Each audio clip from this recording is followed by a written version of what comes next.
Hello everyone, स्वागत है आप सभी का हमारे इस यूट्यूब चैनल पर। तो कैसे हैं दोस्त? उम्मीद है अच्छे होंगे और अच्छे से पढ़ाई कर रहे होंगे। आज की क्लास में हम जानेंगे क्लास 10th के सामाजिक विज्ञान यानी सोशल साइंस के अंतर्गत जितने भी आते हैं सब्जेक्ट, उनके अंदर कौन कौन से चैप्टर आपको पढ़ने हैं, उन्हीं के बारे में आज की क्लास में हम जानेंगे। सबसे पहले जानते हैं कि इतिहास, ठीक है। सामाजिक विज्ञान के अंतर्गत चार टॉपिक, चार सब्जेक्ट आते हैं। पहला जो है यानी कि इतिहास, जिसको अंग्रेजी में हम हिस्ट्री कहते हैं, ठीक है। तो देखिए, पहला क्या हो गया? इतिहास, जिसको अंग्रेजी में हिस्ट्री कहते हैं।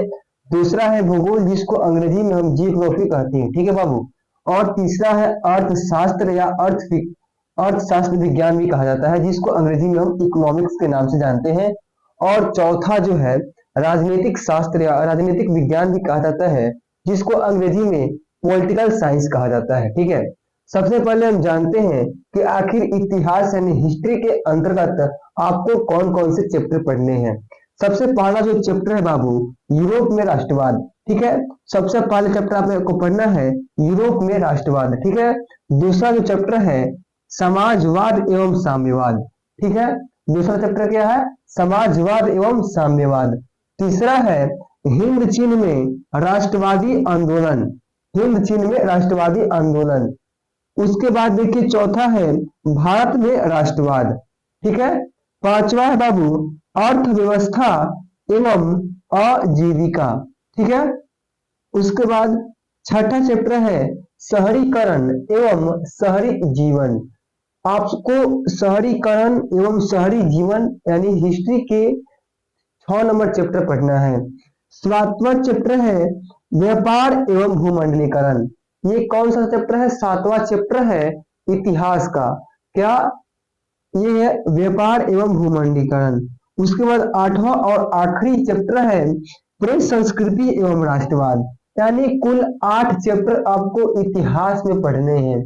अब बात की जाए भूगोल यानी जियोग्राफी की, तो पहला जो इसमें चैप्टर आता है बाबू, भारत संसाधन एवं उपयोग, ठीक है। भारत संसाधन एवं उपयोग ये पढ़ना है ज्योग्राफी के अंतर्गत पहला चैप्टर। दूसरा है कृषि, जी ठीक है। यानी जितने भी पर्यावरण से संबंधित हैं उन सभी को ज्योग्राफी के अंतर्गत पढ़ने हैं। देखिए तीसरा है निर्माण उद्योग, ठीक है। पांचवा सॉरी चौथा नंबर है परिवहन संचार एवं व्यापार। परिवहन का मतलब है जैसे गाड़ी हो गया, उसके मार्ग को परिवहन जैसे कहा जाता है। संचार यानी कि जैसे फोन को हम एक संचार से दूसरे संचार में भेजते हैं, उसी को मतलब संचार। एवं व्यापार यानी जिसके अंतर्गत कोई व्यक्ति व्यापार करता है और अपने लाभ को या हानि को करता है, वो व्यापार के अंतर्गत आता है। पांचवा है बाबू बिहार कृषि एवं वन संसाधन। ये भूगोल का पांचवा चैप्टर है। और छठावा यानी लास्ट जो चैप्टर है ज्योग्राफी का, वो है मानचित्र अध्ययन, ठीक है। मानचित्र अध्ययन लास्ट चैप्टर है ज्योग्राफी यानी भूगोल का। अब चलते हैं अर्थशास्त्र यानी इकोनॉमिक्स के कितने चैप्टर पढ़ने हैं उसको जानते हैं। तो देखिए पहला जो चैप्टर है बाबू अर्थव्यवस्था एवं इसके विकास का इतिहास। यानी अर्थव्यवस्था को कैसे डिफाइन किया जाता है, परिभाषित किया जाता है, अर्थव्यवस्था का विकास कैसे हुआ, उसके इतिहास के बारे में आपको पढ़ना है फर्स्ट चैप्टर में। उसके बाद है राज्य एवं राज्य की आय, राष्ट्र की आय। यानी कितने राज्य हैं और उस राष्ट्र की आय क्या है। आय का मतलब होता है कमाई गई धन, ठीक है। उसके बाद तीसरा है मुद्रा बचत एवं साख, ठीक है। मुद्रा यानी कि पैसा, बचत यानी आप कितना बचत करते हैं, और साख यानी कि ब्रांच। अब चौथा है रोजगार एवं सेवाएं, ठीक है। यहाँ थोड़ा सा मिट्टी गया, रोजगार एवं सेवाएं। यानी रोजगार का मतलब क्या होता है बाबू? जॉब होता है। और सेवाएं का मतलब कि आपको जो सेवाएं दी जाती हैं। पांचवा है हमारी वित्तीय संस्थाएं, ठीक है। छठा देखिए वैश्वीकरण। और लास्ट यानी आखिरी चैप्टर है अर्थशास्त्र यानी इकोनॉमिक्स का उपभोक्ता जागरण एवं संरक्षण। ये लास्ट चैप्टर है इकोनॉमिक्स का, ठीक है।